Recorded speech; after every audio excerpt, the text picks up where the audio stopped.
Oh, yeah, I think it's always. Yeah, you're gonna.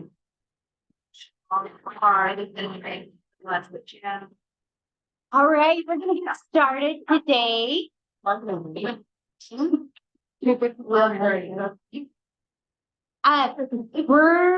this is a really informal lunch and learn. I mean, we want lots of participation. We're going to have a lot of group discussion today. That's kind of why the tables are arranged the way they are. But we're going to be talking about getting out of the living room. So really activity-based settings and everyone's favorite FAB scheduling. So we'll be wrapping up with that, but lots of time to kind of pause and share with your group and then hopefully share back with the larger group on some of the things that you all are doing or things that are challenging. So this is a place to be able to kind of share all of that. And there's a sign-in sheet over here. So I'll just kind of maybe pass it around. I don't know if everybody's signed in, but if you'll just put your name that way, I can load it into the toolbox and it'll all be there. Great. I'm turn it over to Stacy. So like Leslie said, we're going to talk about kind of two different things today that are very related. The first one is activity settings, which this shouldn't be like the first time we're talking about and hearing about activity settings, but we just wanted to take some time and kind of think about how we're using activity settings with our families. And we're also going to talk about some FAB scheduling ideas with each other. These are kind of two elements that we kind of want to just sort of take some steps towards moving in this direction for infant toddler. So again, activity settings. We've talked about them before. Some of us are using a lot of this language, some of us, just sort of doing various things. But when we think about activity settings, we're really thinking about the things that families do together, right? Whether it's the caregiving routines in their home that they just sort of routinely do every day, bathing, dressing, feeding, looking at screens, sort of whatever they're doing at home. And also those things that they might do less frequently or might not think to tell you about when you're doing an RBI, like going to a siblings practice or game, or something that they do on the weekends that's different. And so we're also thinking about like who's there, what are they doing, what's the child participation like, what is the responsiveness of the caregiver like, and we really are going to try to use the idea of activity settings to have it be the context for goals, for outcomes, for what we're doing during visits, and for helping the families develop their joint plan. So we hear a lot about these things in the RBI. Sometimes we don't think to ask about those sort of other things that families do if they don't naturally come up in the RBI. But the RBI, obviously, is the sort of first chance that we get to start planting these seeds or maybe start having some of these conversations with families about what are the activities that they do that we can help them work through or help them look at that becomes the context of intervention. Go ahead. Well, are there any, does anybody have any ideas on other activity settings? Like for me, when Cece and I were thinking about this, I think of it as caregiver routines, as things that are happening every single day, bathing, dressing, diaper change, meals. But those getting in and out of the car, taking somebody to school. Sometimes when we're asking about availability, they're like, well, I have to take so-and-so to school at 8 and then I pick up at 3. That's an activity setting that's happening routinely. We may not necessarily always think about what is going on during that time. How's the child participating? What does it look like? Is it, all that kind of stuff. Anything else that maybe as we're just kind of taking a pause to think about activity settings that you're either going, parents are talking about, maybe that aren't those kind of routine always, but they're more things that are going on. I know you shared a story with me about a family recently, like a grandpa. The grandfather. Yeah, I had been to the grandfather's. This is where the child is most of the time. And I'd seen a lunchtime, I'd seen sort of playing outside. I'd seen a bath even, but I couldn't figure out how to really get the grandfather to understand like what we were trying to do with the child. And so I kind of said, so like, what would be another thing that you guys do that you want maybe to help me or have me help you just look at and see, what we could do?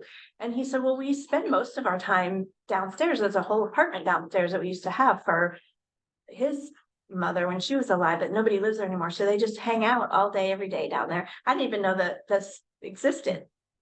So I was like, okay, ding, ding, like this is where we need to be. This is what I need to see if this is where you're spending your time. That activity, spending time, what does that look like? Who's involved? All that stuff. It's kind of as we move forward and thinking about that RBI and then moving into outcomes. And so there is this question at the bottom of the RBI. Based on the conversation, what are the routines and or activities that I would like the team to address? We may or may not get to that in the RBI, right? We might not have time. We might not remember to sort of address that. But as we're doing the IFSP, there's another chance here at the bottom of the My Child Story, the very same question shows up. So this is a place not to think about necessarily the skills that we want the child to develop, not necessarily the priorities that the family has, but those activities and routines, the activity settings. Where are we going to be? Who are we going to be working with? What are the routines and activities that you want? Mm-hmm. Does anybody have any ideas on how to maybe ask this question, or so you're in the eval, you're doing the RBI, or you're at the initial, so you've gone through the My Child Story. Anything that kind of comes up, Casey? Well, like name the skill, like I know that you really want your child to walk, but where do you want your child to walk to? Why do you want it? And they'll be like, yeah, so they can play with their little sibling, or so that I don't pick them up to go up the stairs. And so if you name the skill, but then they get step further by asking why, sometimes they'll just name origin. And then, so a strategy you're using is naming the skill and then going further by saying, why is that important? What would you like it to look like? Like to not have to carry her up the stairs. It's very cool. Anything else, or anybody else have something that maybe you've tried or that kind of comes to mind? I'm stealing that from I've been using that at the initial. I've been asking as you're setting it all up for us to come up with 5 activity settings that are either have any of those 5 could be ones where they're not going exactly how we want them to go, or they could be really good. And then I've been actually saying in the next 6 months I'd really like to see all the settings. We're going to schedule around these settings and others. I've been really using that, and I've had a lot of luck with that. Sometimes 5 gets them outside of just like food. It helps them think beyond just like meals or asking for more. I feel like it's helping parents broaden their thoughts. And then when they get stuck on 2 of them, I start referring back to the My Child Story about different things they do to help them generate others. It's more me. It's like making sure if I say that, then I make sure I hit, and then I make sure I can schedule a variety instead of scheduling. Where are you getting them down at? In this spot? So I will put them right there in that bottom box during the initial. Okay. Especially if there aren't already routines there. Sometimes there are, or sometimes there might just be one. And so can I talk about that one? Is that still one we want to schedule around? And then we'll add, or we got one listed, let's add 4 more. And I feel like that helps guide it. It's starting to help me because it's more me than it is him. So it's helping me kind of set that tone from the very beginning. So at your initial, you're asking, are there some favorite activities? Or is there anything that's challenging, like to be able to observe 5, or however you're saying, maybe not quite, right? But, and then listing them in this spot right here. Yeah, and then I'm also telling parents that the more of their day I use, the more I can understand their child better, and it's important to them as parents. So I just stole that straight from Mark. That is all her. I just stole it. It's really easy. I'm just not perfect at it, but I feel like it changes the conversation, so I don't get stuck in the same conversation. Then, of course, if we have some good activity settings from a good RBI, from a good My Child story, it kind of helps us go right into creating outcomes and goals that are based in activity settings. So when we're trying to, talk with the family for this, second or third time about how we're gonna do intervention, what it's gonna look like, this is another opportunity to start talking about, we're gonna focus on activity settings. And like you said, Casey, if they're like, I want my child to walk, then here's another opportunity to talk about, okay, so that they can, how would that help you? Or what do you want them to do? So again, they're all sort of connected. Hopefully that, if we miss it at one place, we can start introducing it in the next chance that we have. I think sometimes we talk about, parents often need those opportunities to hear things multiple times. So if there is that opportunity during the RBI at the eval, and then circling back at the initial, circling back at that next home visit, and so that they're hearing that vocab really, or right. So they're getting those opportunities to hear that multiple times. Because if they haven't done early intervention before, they don't know. And if they have done it before and have done it differently, not necessarily focused on activity settings, they don't know. And then, of course, more opportunities for us to think about activity settings when we're actually doing visits with families. So hopefully we will have had from the last visit a plan set up for what we're going to be doing at this visit that involves a routine or activity setting. If not, we can create that, when we start. Okay, we're going to just introduce it, when we feel like we have the opportunity to. Maybe we missed it last time, we're going to try this time. So we've got activity or routine that we're doing at this visit. We've got, again, when you're writing your notes, we've got the activities that the family's going to be practicing on until we come back. And then we've got, again, kind of at the very end, what are we going to be doing? What is the activity? Not necessarily what's the skill that you want to work on next time, or what day do you want me to come next time? What time? What do I have in my schedule? Another time to start. Oh, we'll do that later. But thinking about what activities we're going to plan for. Yeah.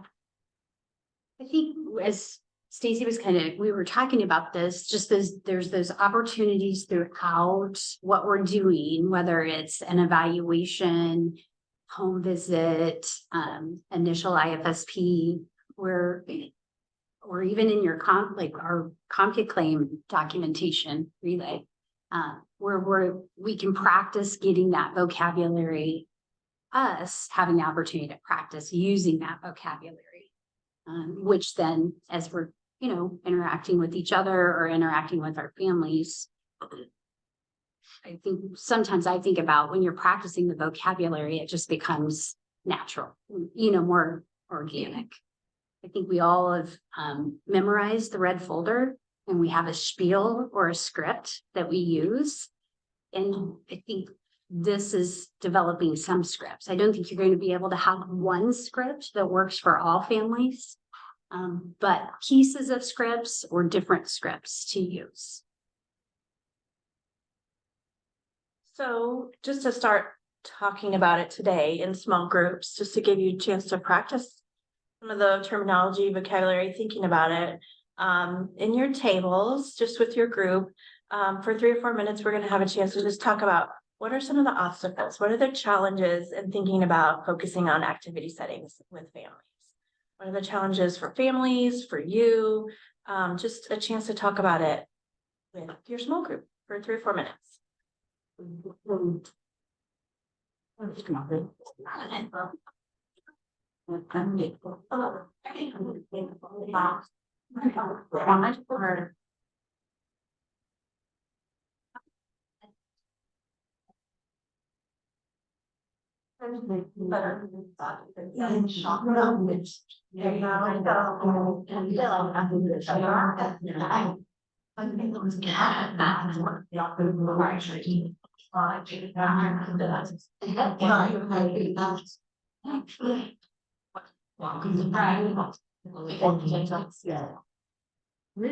I feel like I do because they're very this. So I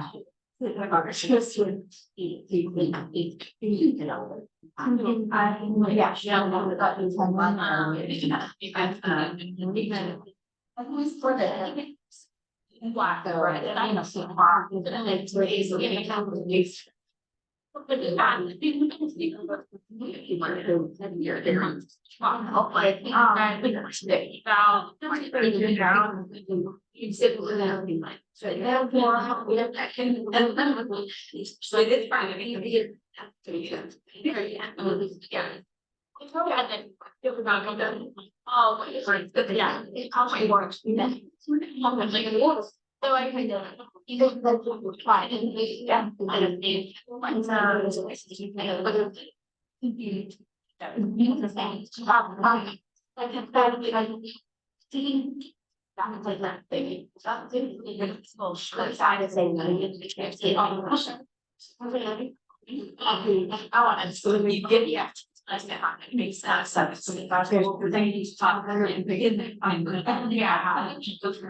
yeah, that's my last, you know, I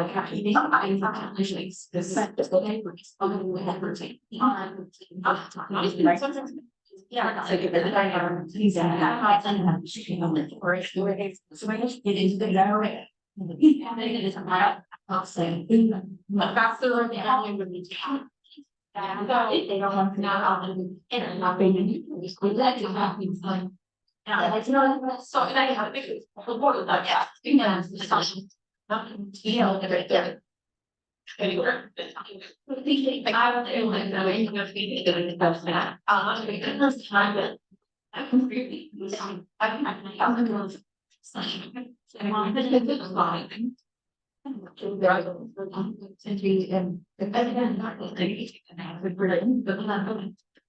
and that was then line and then we need to know those and that one should be I was I really am feeling it's going I would get better than maybe you wanted to like work then. I tried to rush the goals and like boring comments that things by my webs so they have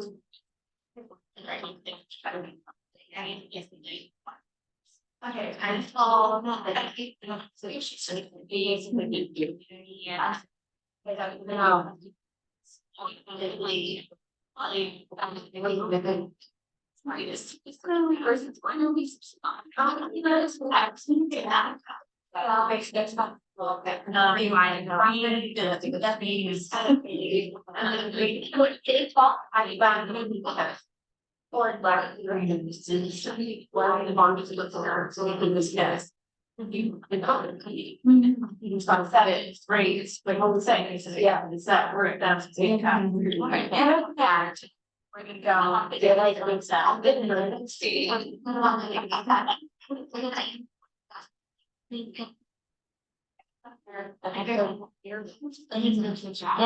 It's gonna be Okay,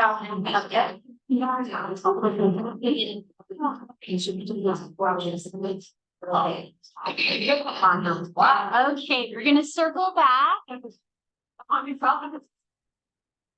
You know what happens when you give us freedom to talk. I know. You can't. Would like to share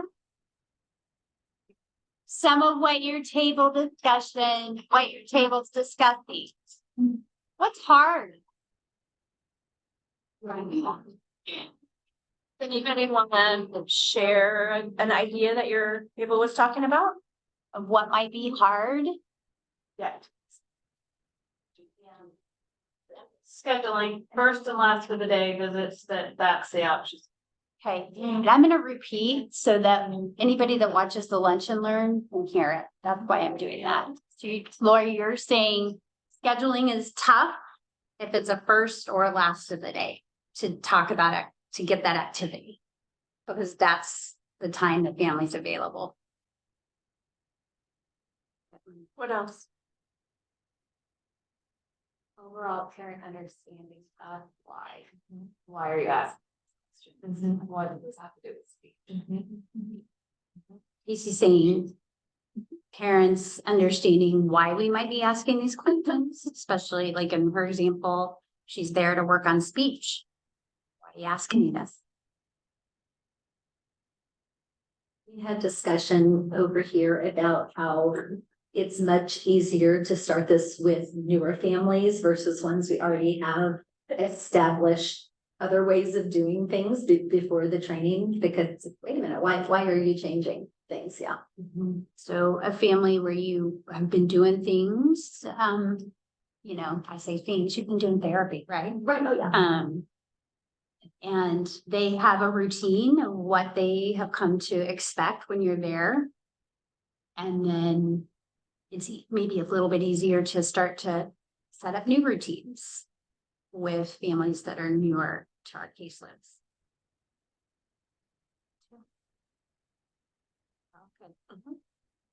We had talked about how it's like skill based from the onset, like the doctor says they're delayed.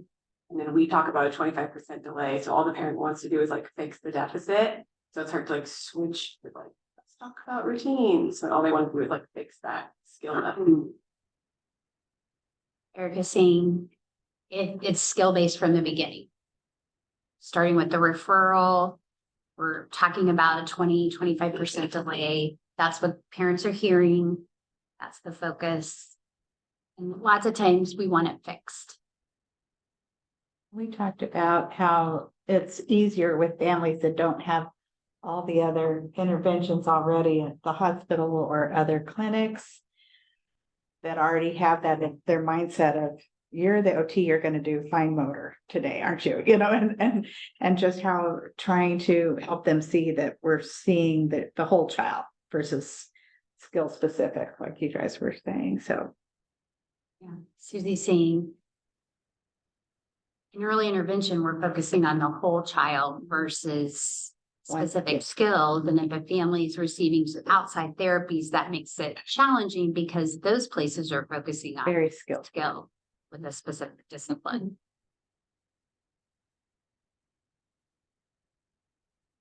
Great.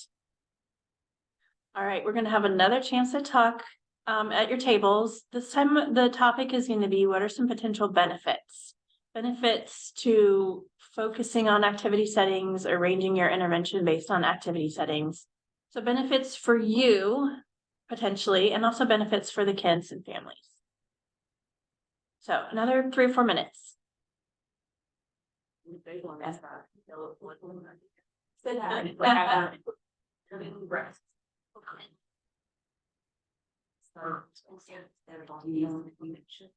Yeah. Something I would have built as opposed to like people talking about feeding very like those. Yes.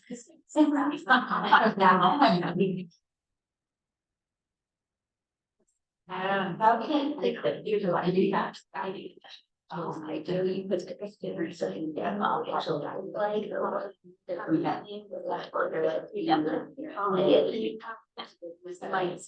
be as well, but you can have. Or then like, I know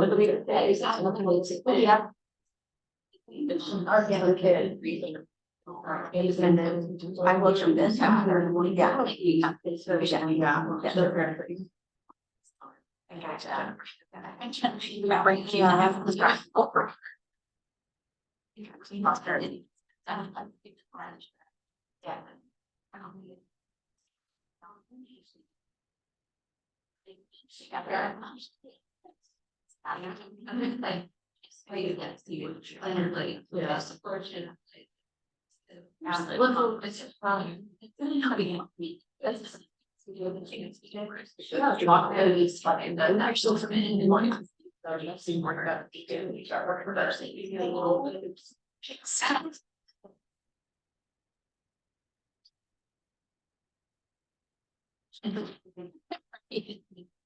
And then we were.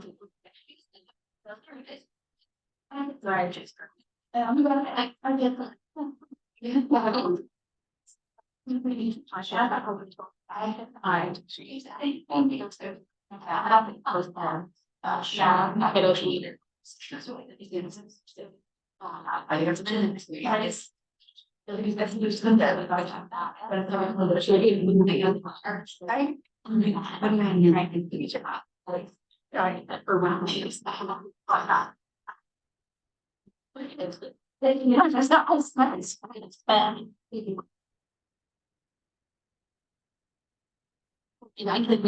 God. Oh, one little deep. Oh, fine. Apparently I'm going to. All on. What was he? I said, just keep on that the law and apparently.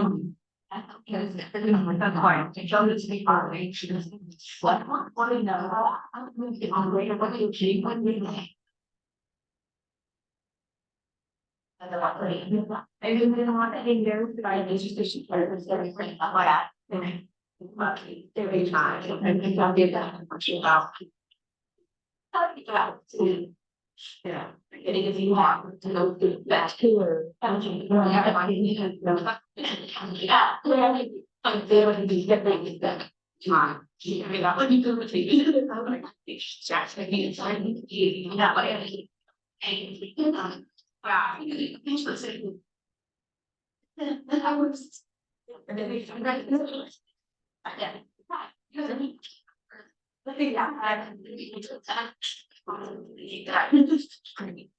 And they're not. No, They're not.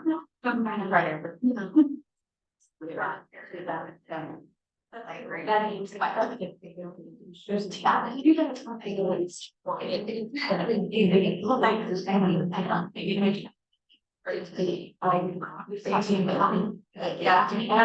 it's not.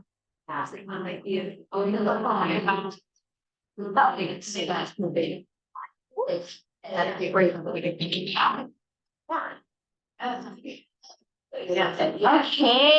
we're gonna come back to the big group for a minute. And we're gonna talk about benefits. What are the benefits to talking about activity settings for you, for us as the provider? What are some benefits? Chloe's saying you always know what you're gonna work on. Okay. I had said like you can be a little bit more clear about like the strong benefit. What we hold over other clinics is that we can actually see the setting, we can actually practice that activity because we're in the home and we're home visitors. Luke's saying benefit to us as practitioners is that we're there in the moment. We can observe it. We can coach right there. We can support right there. Which is different in another setting where they may or may not have talked about it, or maybe they shared it with the therapist, but maybe the conversation stops there. Did I get that right? What else? Anything else? I also said on the flip side, there is sometimes some drawbacks about talking about activity settings or routines, because sometimes if we start out focused with a certain routine, you can kind of get in that same box of we're trying to get out of the living room, but sometimes parents are like, okay, we can toothbrushing or something. Do we want to revisit toothbrushing again next time? And they're like, I guess, like, sure, I've been saying yes to that, but making sure that they have that knowing we can practice all these other type of things, making sure you're not getting in the cycle of revisiting kind of the same topic. Yeah. I don't want to share here. So Amy Cook shared through email just a few things that she, and I took some notes, but I think it kind of speaks a little bit to what you're talking about. She had said that she's some of the conversations she has with families is about adult learning, and research is kind of talking about, you know, adult learners and being able to generalize information or generalizing strategies. They're getting that practice of being able to do it. And she said, which kind of is a little bit different than what you're saying. Sometimes she is practicing the same activity setting a couple of times. And I think it could go either way, you know, right? But she might be practicing, for example, toothbrushing a few times so that parent or caregiver has the opportunity to really feel successful and drawing that back to adult learning style. Mhm. So I know that's something that she, I think, is incorporating into some of what she's been trying to do. Any other benefits? Benefits for the kids, for the families that you talked about.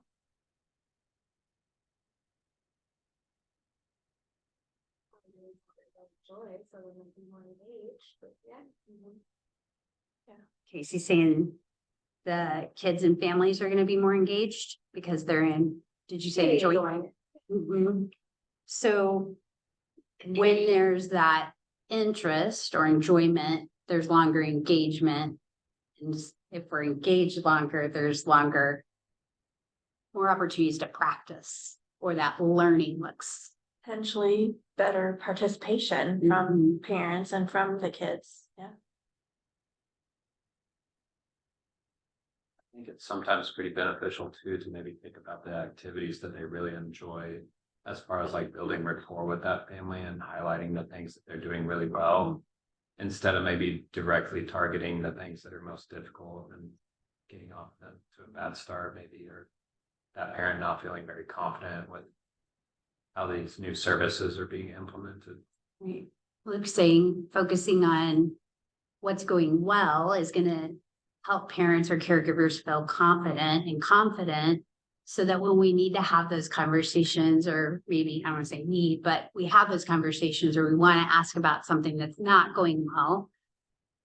We have a better relationship established. Yeah, or already some of their strengths that they notice during those good times.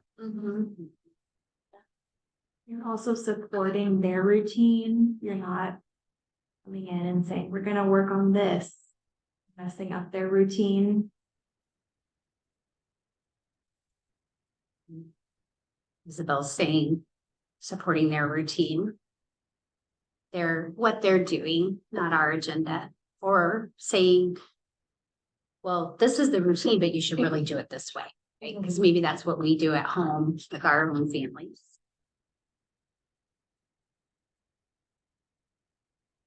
Okay, one more little discussion here about ideas for potential ways to, when thinking about the challenges and obstacles, to work through those or to get around them. If we really do want to focus on activity settings in our practice, you know, the things that we mentioned before that are hard, what are some things that we can do to try anyway, or to figure out ways to work around it? In your small group.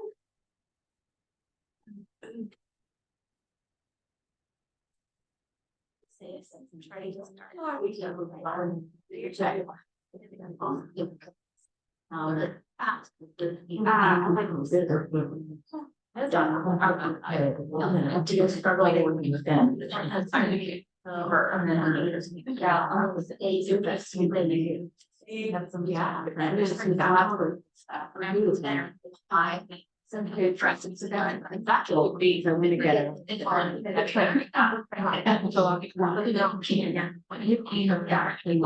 So, you know, you want to. So new like again. Around you always let me say the time that I will whatever. Oh, I don't think I even. Start sharing. They say that's the child. And then also trying to see. That they go downstairs and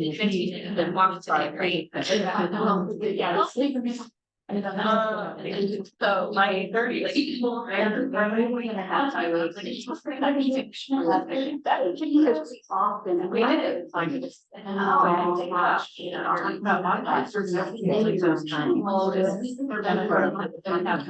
think this is more important, referring more frequently to the outcomes.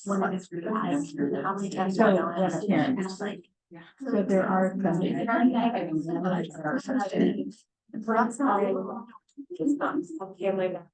I think it's just so reading that. Yeah, I was floating everybody.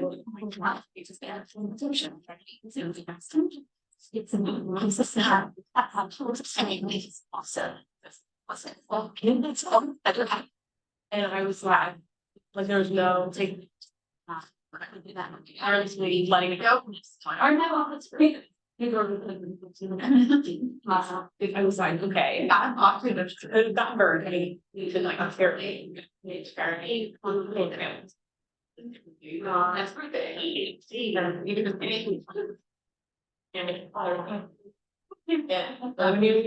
So that area is sad. Yeah, because they were they showed the number and business trend.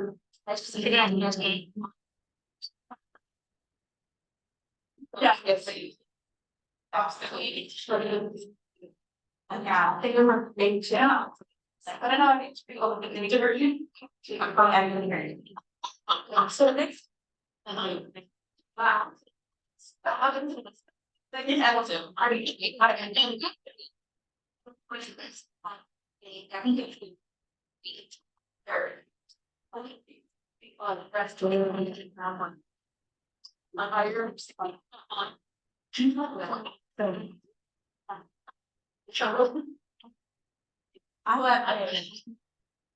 share yeah, I'm saying you drive on and the others not anything how time but like that I could have done that was another thing not just people at my house and they God that's such a such much time I went out today so I'm meeting yeah, so that's what I'm moving. That also the opportunity to say it.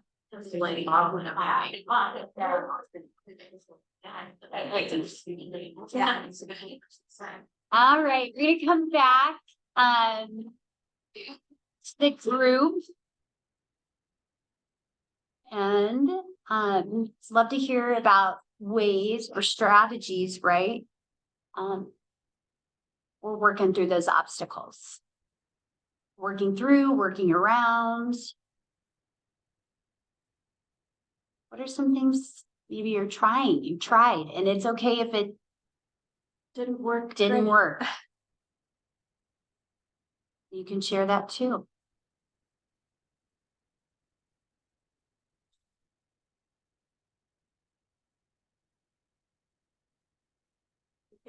Share a couple of ideas we talked about. Yeah. We could have talked about, I don't know. I like to break things down into different spots, I guess, or thoughts. So one of the ways that, like at the evaluation during the RDI about working around or through activity settings is what didn't I ask about today that is important to your family after you've kind of completed it? What do you guys do on the weekends?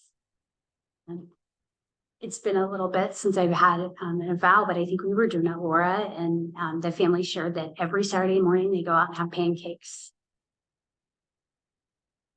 That's an activity. Yeah, I don't even remember how that came up, but there's an activity that they're doing weekly. And I was kind of sharing my experience of trying some things. I feel like one of the things that was a little more effective than other things I may have thought about trying was really at the end of the visit when we're trying to come up with the plan for the next visit. Instead of just pulling out my calendar and saying, okay, next week or 2 weeks or whenever, or however often I see them, I've got this and such a time or this and such a time, which one works better for you? I really try to stop myself and think to say, when I come back next time, which activity do you want me to be looking at with you? Or which part of your day do you want me to see with you next? And this maybe ties in some of the other ideas too about things that didn't work, but like obstacles and challenges.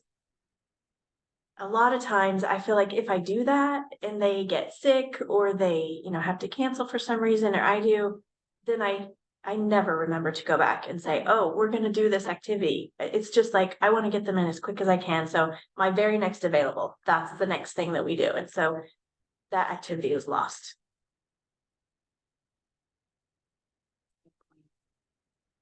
Which is not answering your question. Sometimes too, you leave up plans and I'll schedule around the activity that we make a joint plan, but then I'll get there and they're like, oh, they were so starving, we ate like a half hour ago. I'm like, oh, so then that's hard sometimes to pivot a parent out of that. And sometimes it's just a first we end up back in the living room where we had planned to be in a meal or whatever. Yeah. That makes me think one thing I've been trying when I text to confirm visits, I'm confirming that activity in the visit. So I'm confirming I'm seeing Bobby T tomorrow at 11. We talked about me joining for does that still work? So that parents are able to kind of be thinking about that as an opportunity. Oh, okay. That doesn't mean it doesn't doing that too. And some still fell apart a couple of times, but they are like, oh, they know what we're coming to. I hope that like visualize what the visit might look like too. If they have that in text. Yeah.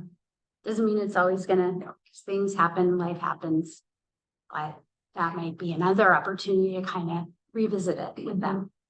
And that's another kind of idea that Leslie and I were talking about is we have so many opportunities just by the nature of the way we do intervention. We have so many opportunities to try again or try to get back on track or try a new idea.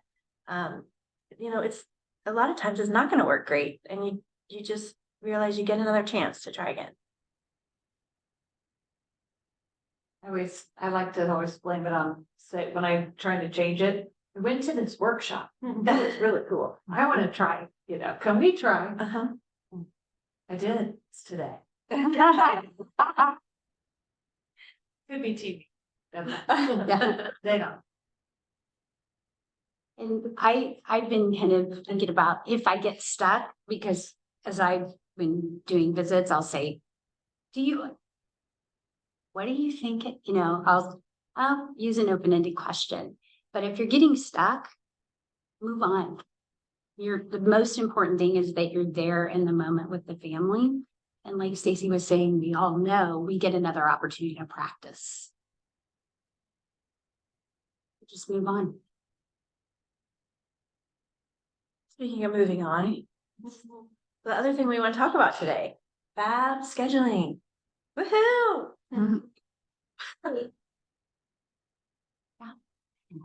Okay, so FAB scheduling stands for flexible activity-based bursts of support.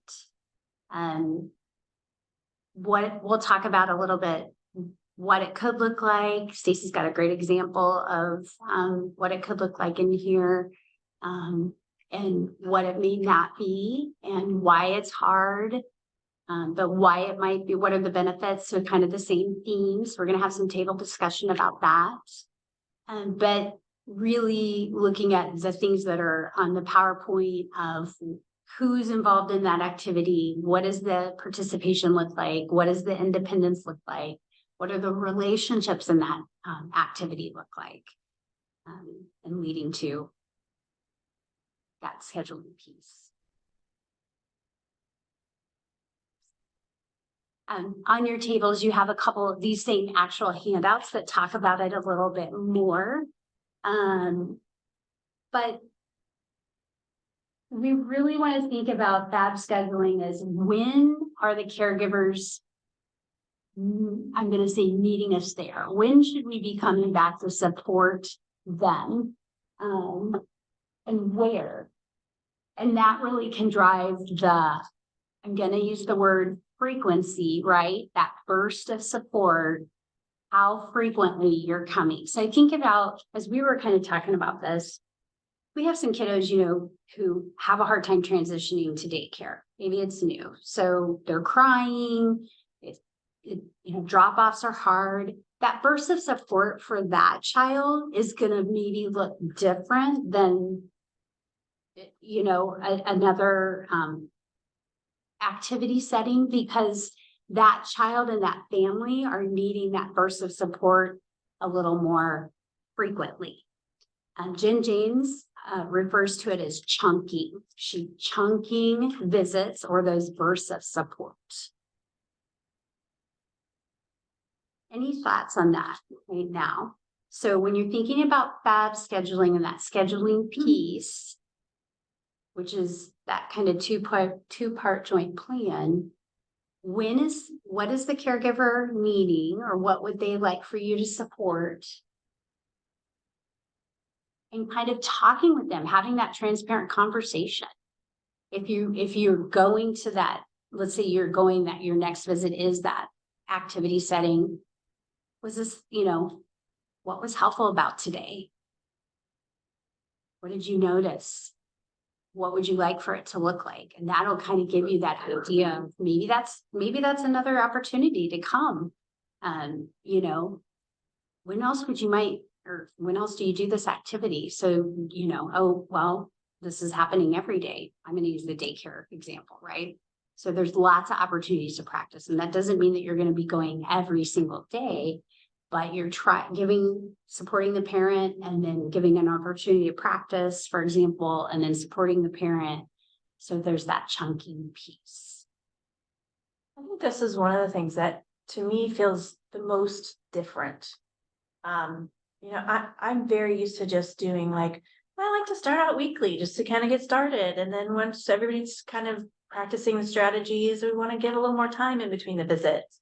But, that's sort of my comfort zone. And so thinking about bursts of support in this way feels really different.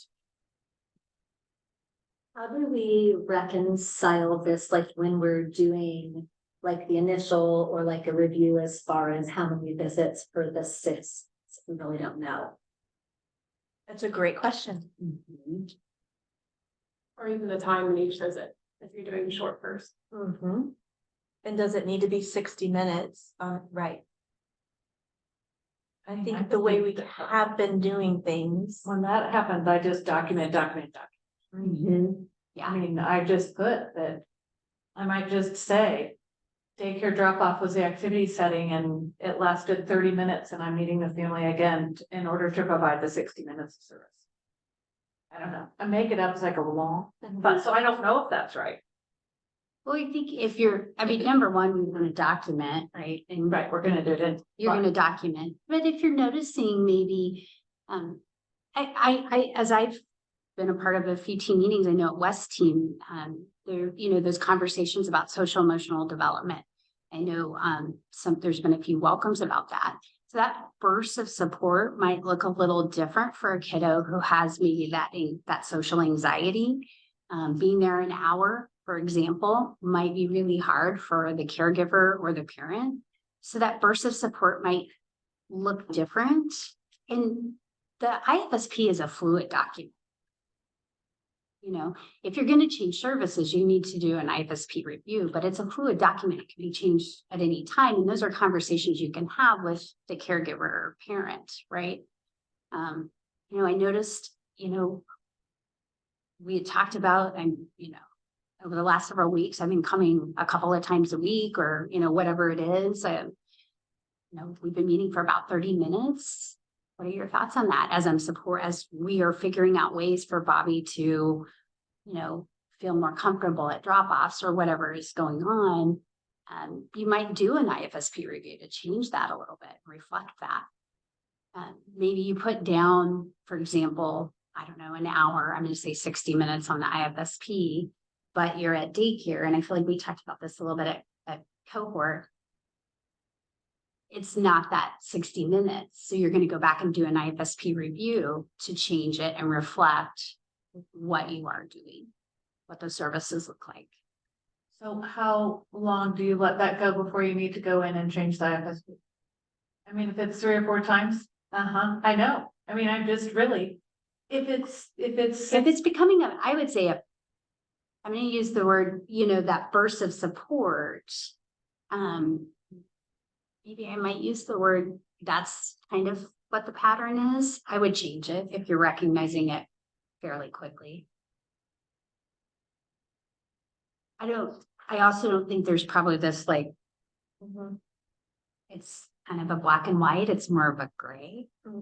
But those are opportunities to maybe bring it up as a primary coaching at team. Let's get feedback from each other. What's everybody else doing, right? Or maybe you're a Val partner, or we have some mentors, or PSP cohort, or your communities of practice. Where can you bounce ideas off somebody else and see what they're doing? And it probably doesn't have to look the same across the way everybody does it or across all the kids on your caseload. It's going to be individual. And sometimes you're going to want to just document, like Lori said, we're just going to write and CompuClaim the reason we didn't do what said on the IFSP and call it good. Like we documented why. Sometimes you're going to feel like we really should change IFSP. The burst of support is definitely like the most daunting thing out of all of this, because it's just not at all what I'm doing with the 60 minutes and the checking in every, you know, giving further space between visits. But I guess by that point, it probably wouldn't be something I do with the family right off the bat. It would take time to get to know them, get to know the routines, and then start introducing it. But then even to that point, I would feel that the family would be fine with the not meeting the 60 minutes that's on the IFSP because they know that we're doing routines. Like if I get to the point of burst of support, we're doing a really good routine based visit and working on routines.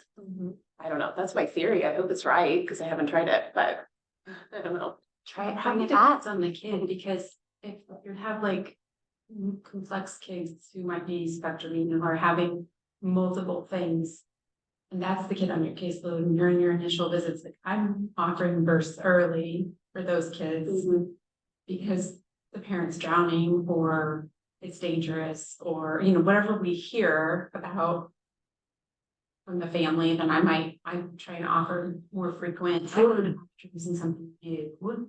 Like the family's willing to take that step to try something new, but they seem like at the end of that first trial, it seems like they're a little shaky. Then like sometimes I'll even leave a visit and be like, I wonder if I should have offered to come back even sooner. I'm going to text and see, and then they'll either take me up on or they won't. No, we're fine. And tell them, okay, great. But if they want one, I like at least check back to see if they want me to come sooner. I don't know. So I think it depends on the kid, right? And what their needs are, and I know what place the family is in with the needs. I think those are asking and having those conversations with caregivers, even right off the bat, is helping them kind of start to know what it is that we're doing in early intervention. So if you're saying, you know, We talked about this today. What would you like? What activity do you want me to join next time? When are you doing that? When are you doing that activity? Well, we do that in a couple weeks. Do you want me to come for that activity? Because what would I be looking at? What could I support during that time? Or do you want me to come sooner? Because maybe I can support sooner in a different activity. And we still have this over here scheduled. But I think we have to give them the opportunity to see what it's like. And then just asking, does this feel good? Does this feel like a good amount of support? I try to ask that too. Like another opportunity to ask that would be like at a review when you're reviewing services, right? 6 months annual. But we can be asking that. We don't have to wait till those times to do that. Yeah, it feels like when we are doing an initial IFSP or review and we get to that services page, that's a natural time that we could stop and think, okay, let's have this conversation. What can this look like? I'm used to just putting, such and such for 6 months at, 60 minutes, whatever. But should we actually have a conversation about what this could look like instead? Jada also gave some feedback in an email, and I wrote some of her comments down too, and kind of along that same thing. She had mentioned she's referring more frequently to IFSP outcomes, especially if kids are meeting them a little bit more often, which I think might lend itself to that kind of, it's all intertwined, right? The scheduling pieces, the frequency, that support.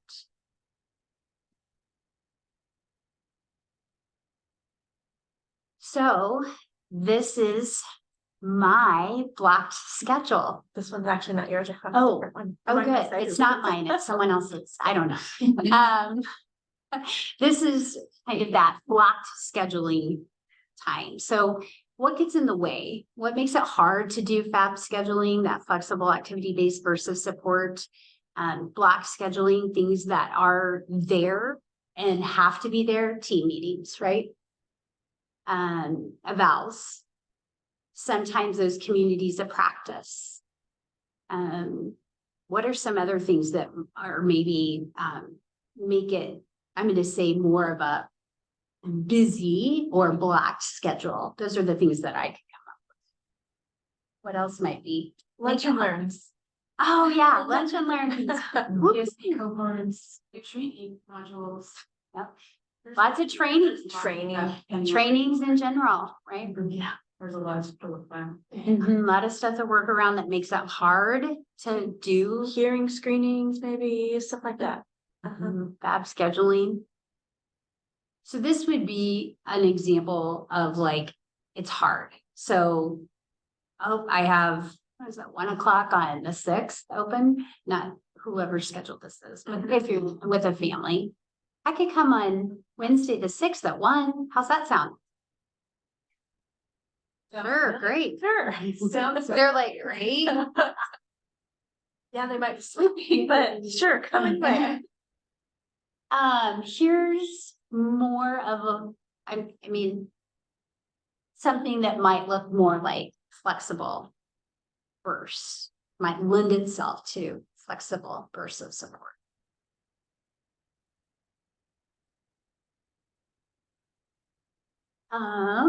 We're going to take a little bit longer time because this is hard.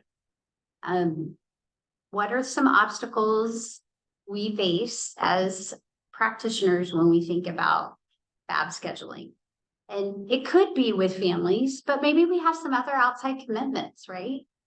And that's okay. But what are some things that are hard that make it hard? You can talk about it with your small group.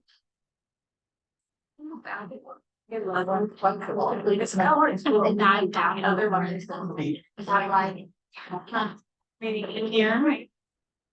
Okay, but yeah, the next one, sexually. Facebook. We have this room so bright. I'm not like, these users are to like, oh, yes, that's the one minute, all of 20 twice, within no comment on this. Okay, very. Thing, talking to the. Oh, So. Yes, I'm not. Yeah, isn't it? It's not. Well, I think I would close the video. Some people do that. oh, Hannah, twice not. Hannah, did you go to the other house? Okay, so she knew me. So you was all that. Huh? She knew. Okay, what's it? Yeah, yeah, it's on. I was Okay. no, I was like, oh, I must be and they also like all my beauty findings are color. I wait for a pro out and wait on. It's got times. To charge that. It's gonna be for the thought.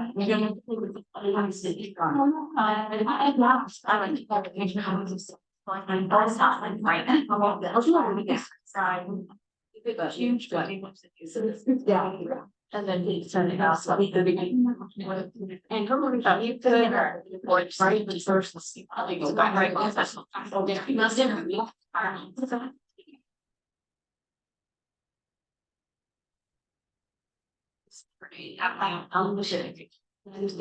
She's like. My nervous sign is. My last piece of paper. But yeah, I want to get to alone and actually.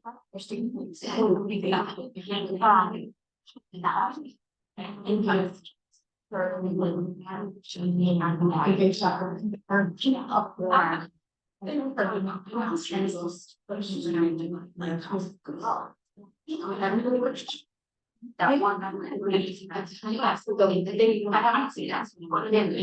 So that's how it's. Actually, a lot of things started putting down. So now, you always. Yeah, that's one. You up there.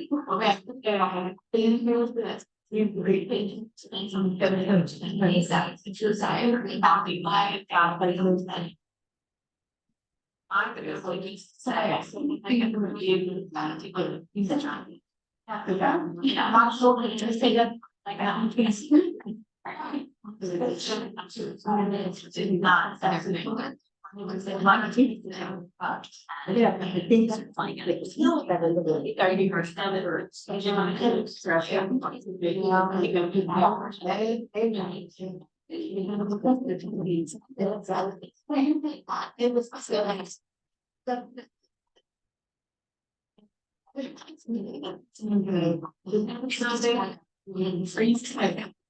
Yeah. I mean, I saw her today.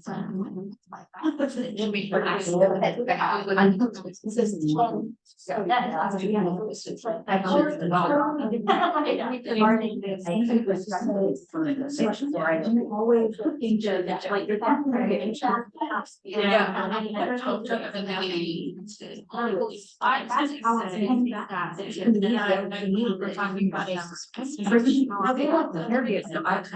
In our services lives, you know, you're not.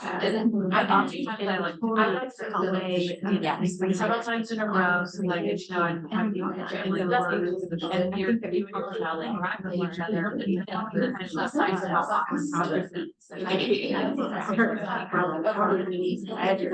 Because it's not fair people. Sometimes they're like, okay, let's talk. Okay, so I'll take it. Yeah, So I know.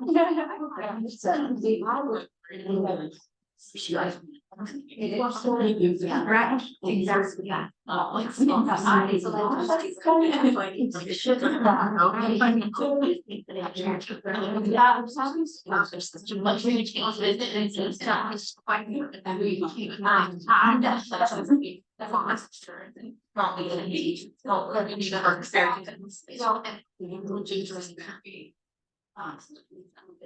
They can show here, they've seen, they not make it just one time. You're going to get a hurry. Really good.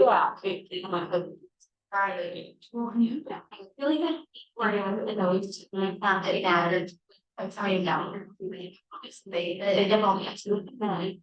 I probably even. And so that, I don't know, like, one I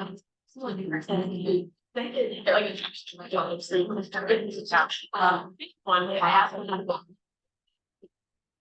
Should take them my stage, you look at it. She's kind of back there, you look at the no, it's a and that's true.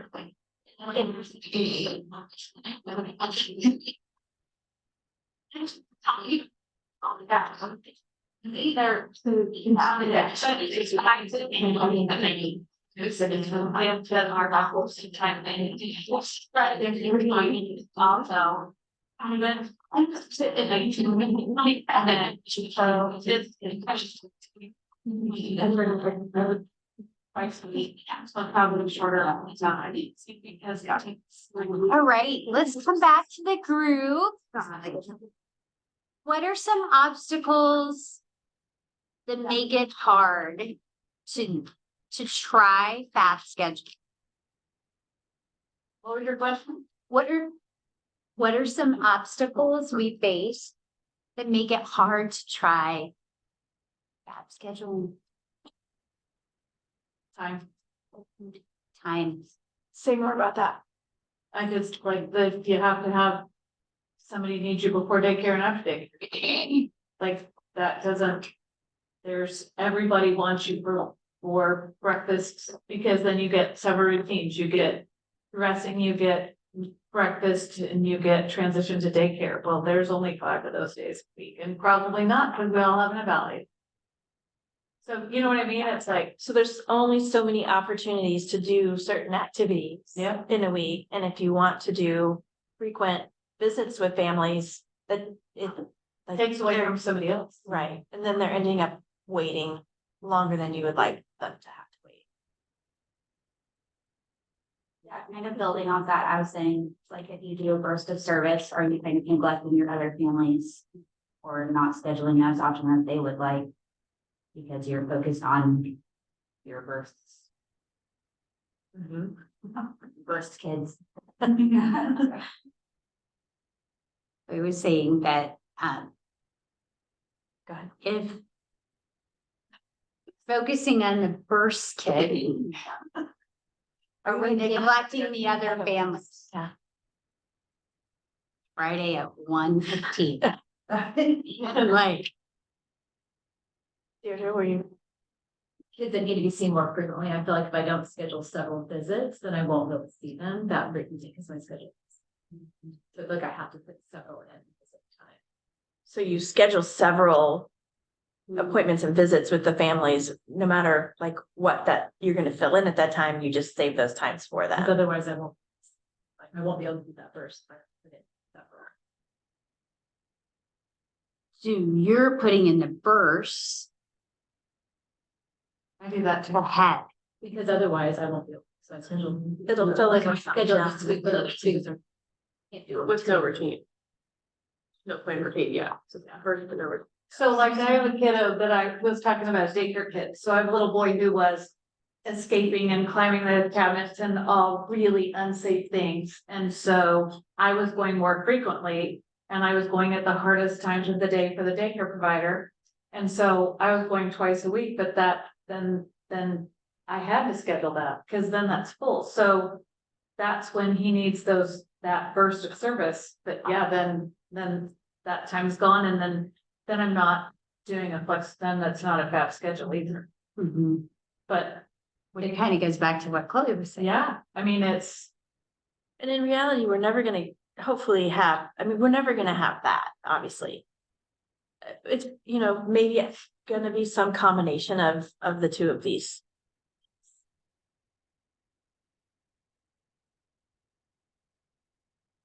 Parent scheduling is tricky. I mean, they're not always bought into at first because they don't really know what it means. So then those first visits get scheduled around their work schedules. And then it can be hard to get them to think, so you might do that to get started. And then it can be hard to, you keep hearing like, they just can't, that's all we can do, I mean, there's staff. That's hard. I feel like we're gonna schedule things really hard. Where it kind of all goes back to understanding the model But it's hard to give them all of that information and really have them take it into the level they would need to understand what would be best for them participating in our services for the growth of their kid, right? So it's all while that front loading, so there's so much to teach them up front before they've experienced it. Some of them have to experience more of it before they really understand it, and then sometimes you're stuck.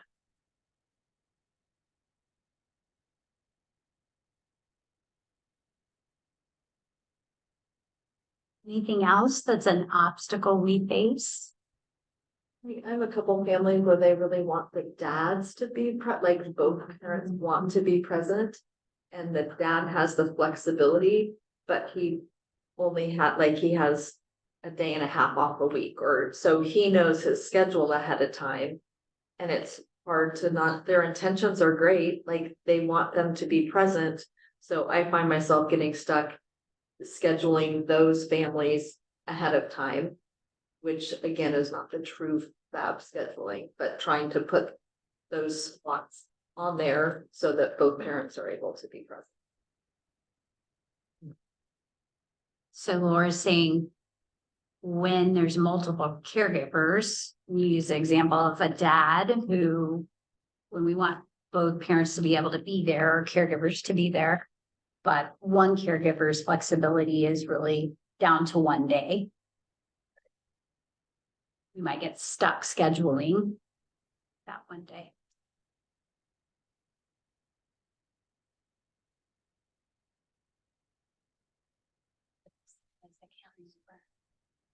What are some potential benefits of using FAB scheduling for you as a practitioner and for children and families that you see? Talk about it for about 5 minutes and then we'll kind of be wrapping up. Talk about it in your small group, sorry.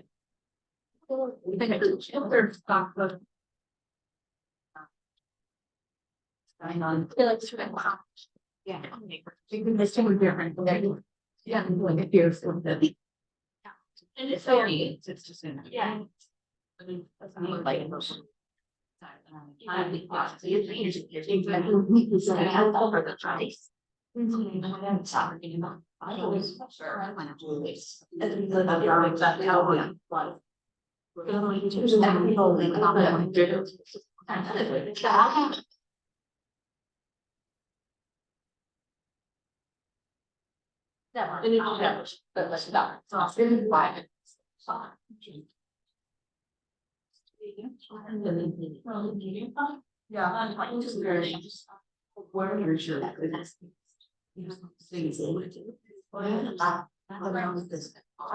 Switch the. Yes, for I really was talking about.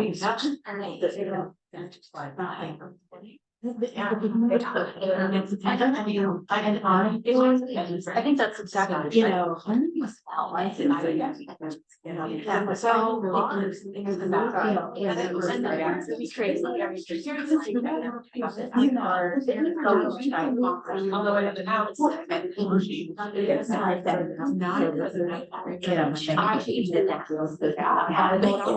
What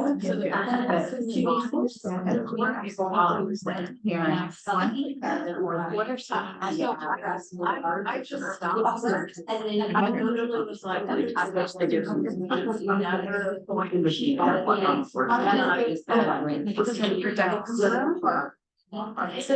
would we want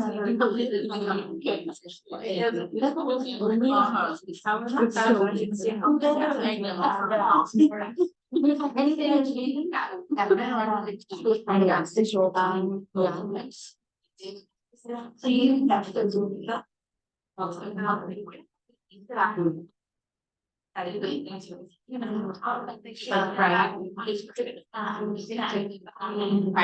I love a lot of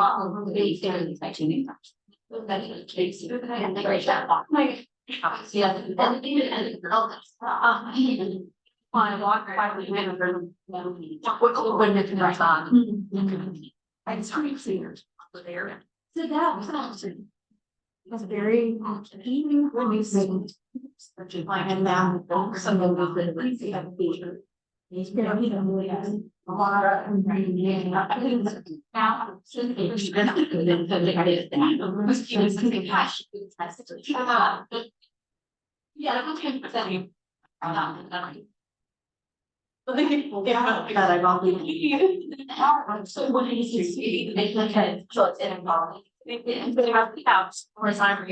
Friday. And the dad's saying, like, and like, with all this, that we're all saying that's. Yeah, and so. That's the second time, so really fast. Yeah.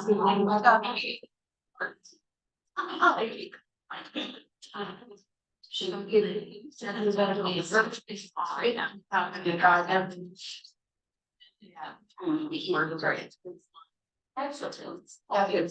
You just do one family. I think that.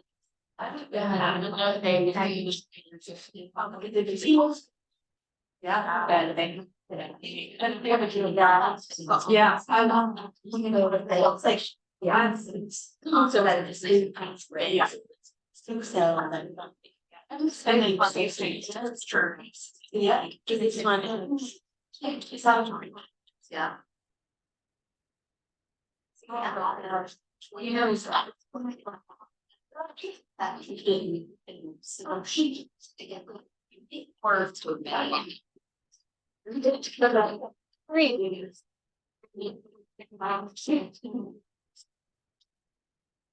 right, we're gonna come back. We running. Our time together is coming to an end, so we're gonna come back together and share some potential benefits for us as practitioners to FAB scheduling and or children and families. What is some of the discussion? What are some benefits to trying FAB scheduling?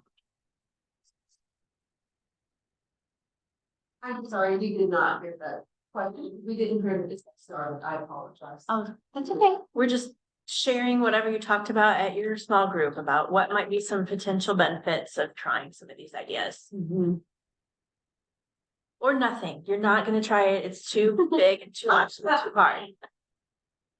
Well, we would never tell you that. Safe space.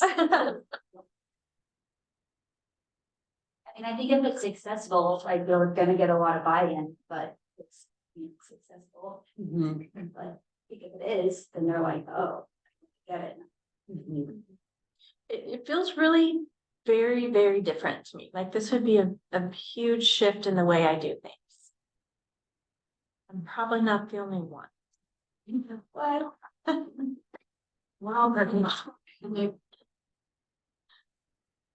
So how do you work around it? How do you get started? Or work through it? Well, I think first would be identifying who needs it. Not everybody needs it. I don't feel like they do. I don't feel like everybody I see needs a FAB schedule.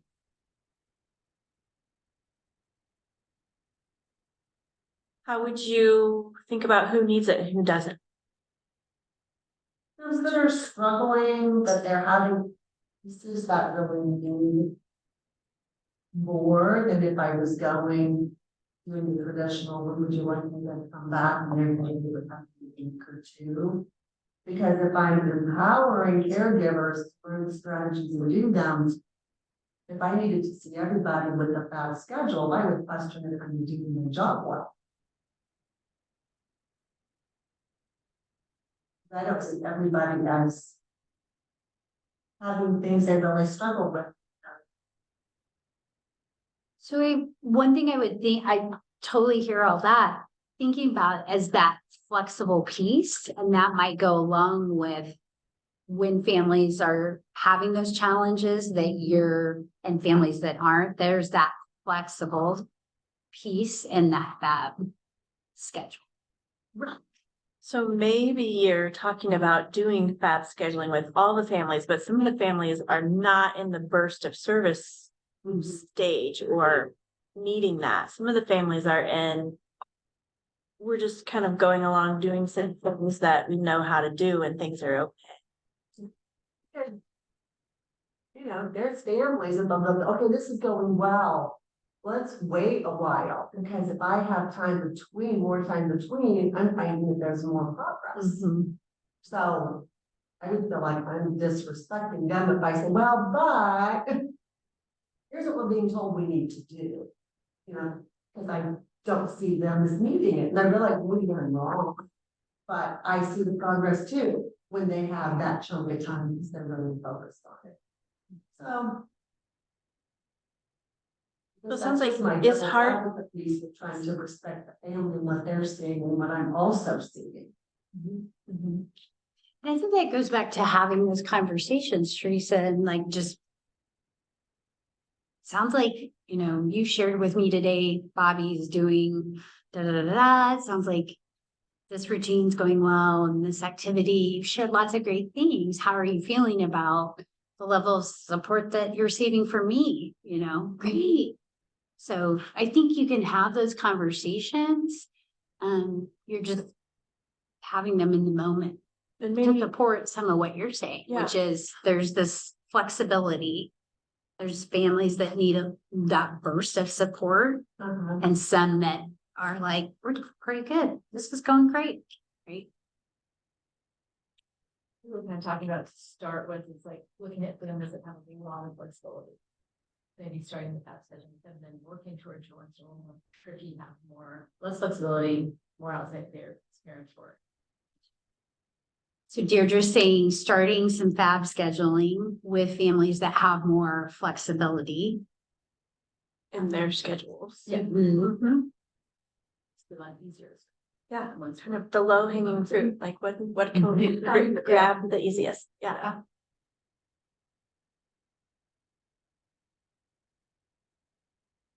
What helps when you're, like a family cancels and, you know, they inevitably get upset with you because you don't have like the time that they want, but if you put it in there for it of when do you, like, what activity or when do you want me to come back? Not like, what activity do you want me to come back? That's what they say. Well, when does that happen? Oh, well, that time's not until. Right, I don't have that until 6 weeks from now, right? That's not gonna work. But I could come, Yeah. which may not be their preferred. Like. But. You're offering, right? And then you're documenting. What that looks like. All right, we're closing out. What's something that you might try? Or think about trying. Right. You can share it at your table or you can say it out loud or whichever you prefer. We have like 2 or 3 minutes left.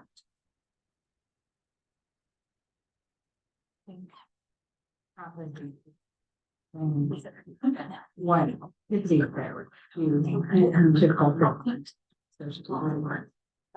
Yeah.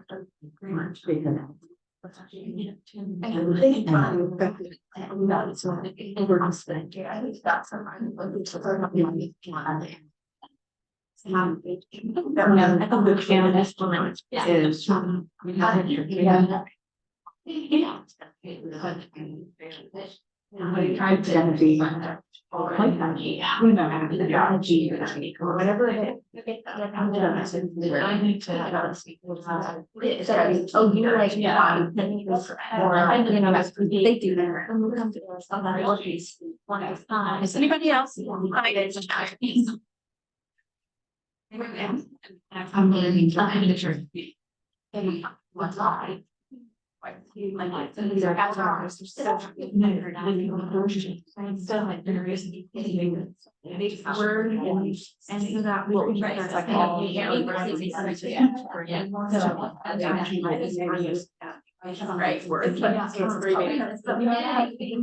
gonna come back together so that we have a couple minutes to wrap up before cohort starts.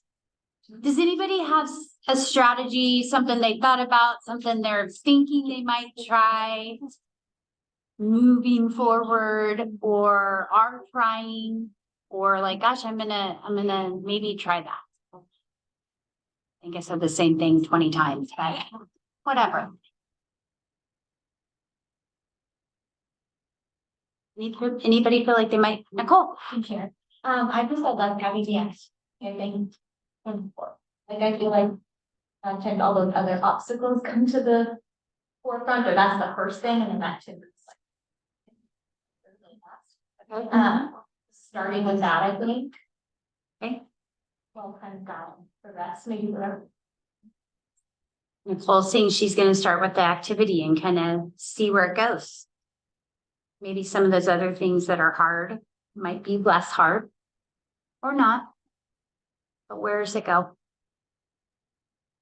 It might be interesting on the welcomes, doing, well, Jennifer and Gina's idea of the putting like family priorities and then just jotting down the routines that they said, whether it's 5 or 13. But just like if you do get to it in the RBI. I guess you do it in the IFSP, so who knows, but if they're, yeah. I think I'm gonna pick my next new family and do like really just focus on what the activity is and start with low hanging fruit, as Monica says, that one family, I'm gonna try it there first and then try to. So starting with that activity, expanding it out, and Abby, your idea was taking what Gina said and looking at 5 different activities at that initial, right? Right, I guess I was thinking. And or, now, but but it could be the RBI. Yeah. You may not take 5 activities in the RBI, but right, there's that spot there to talk about it, right? Yeah. That prompt for us to see. Yeah. I like visual prompts. I work well with that. As we conclude our time here today, with what was helpful about today? Or not? You can say that too.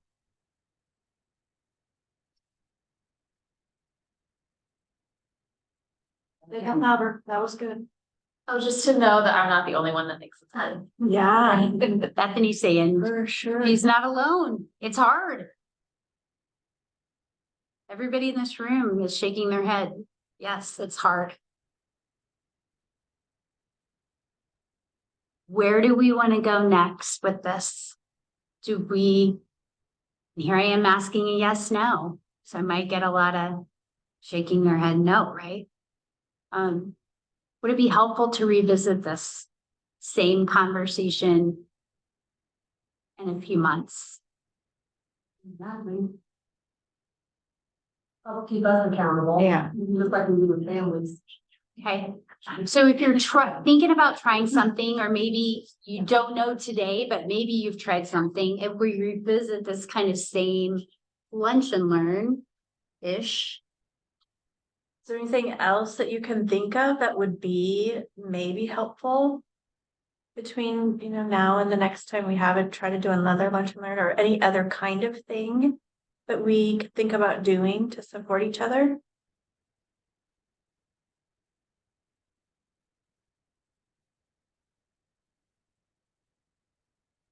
And if you don't think of anything right now, you can certainly email Stacy or myself, or, Thanks for coming and yeah. thinking, keeping an open mind. Yep. Thank you. Thank you.